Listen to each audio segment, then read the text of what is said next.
Discord has become one of the most popular VoIP programs around. However, it's not perfect. My name is Yadullah. You are watching Candid.Technology, and in this video we are talking about what to do if Discord isn't opening on your PC.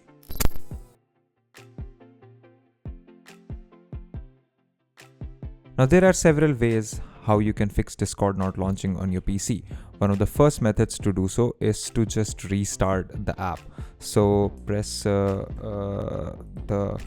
right mouse button on the start menu icon and head over to Task Manager.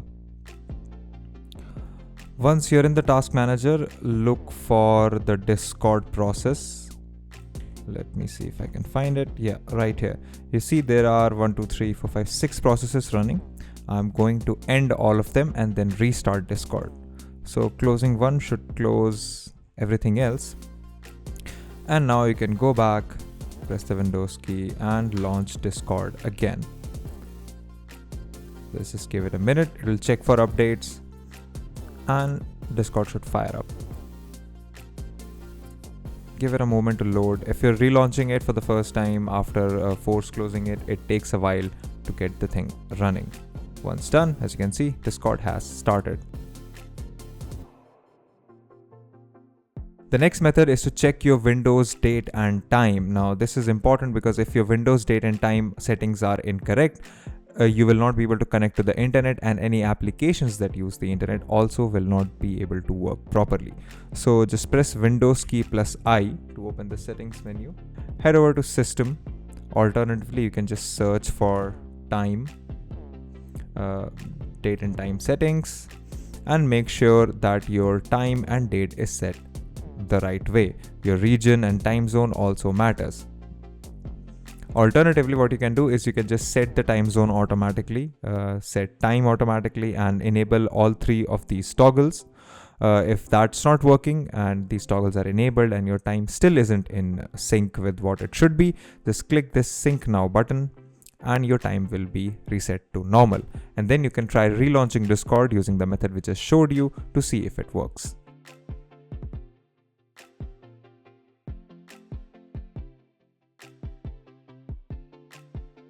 Next up, it's important to check whether or not Discord servers are online themselves, and also if your internet connection is working.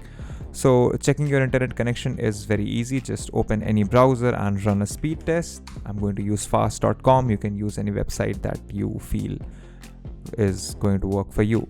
So as you can see, my internet is a little slow, but it's still working. And now if I were to go and just search for Discord server status, there is this website, discordstatus.com. This will show up and it will show you that all systems are operational. So as long as your internet connection is working fine, Discord should also work without a problem. In case any of the servers are down, let's say Search or the Discord client, this is the main downtime that you have to look at, because this tells you whether or not the desktop, iOS, Android and web clients are working. If these are all fine, then you check your internet connection. If that's working, you're good to go. The next step in fixing Discord is to remove temporary files. Now to do that, press Windows key plus R and let me just bring this in here and search for the app data folder, which is basically the %sign and then app data. Enter %sign again, press enter, and this folder should open. As you can see, I have a Discord folder in here, and this saves all of my temporary files for Discord. It's 301 MBs at the moment. If I delete it, it's gonna take a while, and it cannot go because the file is open in Discord. Okay, so let's close Discord real quick. Quit Discord. Try again and just skip for any files that you can't forcefully delete. Now as you can see, the Discord folder is pretty much done except for this network persistent state file. So we will try again to delete this, and yeah, the folder is now gone. So now if I restart Discord, It's going to take a while, but it should launch up just fine. Once again, it's going to check for updates, relaunch the entire client and any other dependencies that it needs, And you will also have to log in to your Discord again because you've deleted the entire cache and everything else that goes with it. So as you can see, it has logged me onto the Discord website for me to log in again. And then you can go ahead and log in with your credentials to get Discord back up and running.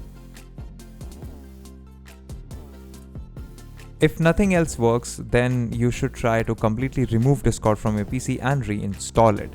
To do that, once again, right-click the Windows menu icon here and go to Installed Apps. In here, give it a second to load all of the apps that you have on your PC. And we'll scroll down to find Discord. So here we go. Now, to remove Discord, just click on these three buttons here and click uninstall. This will launch the Discord uninstaller and will completely remove Discord from your PC.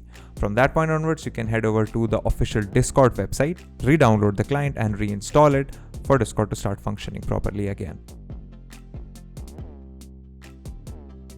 Last but not least, if you've exhausted all of your options and nothing else seems to be working, you can use the Discord web app from your browser. So just head over to discord.com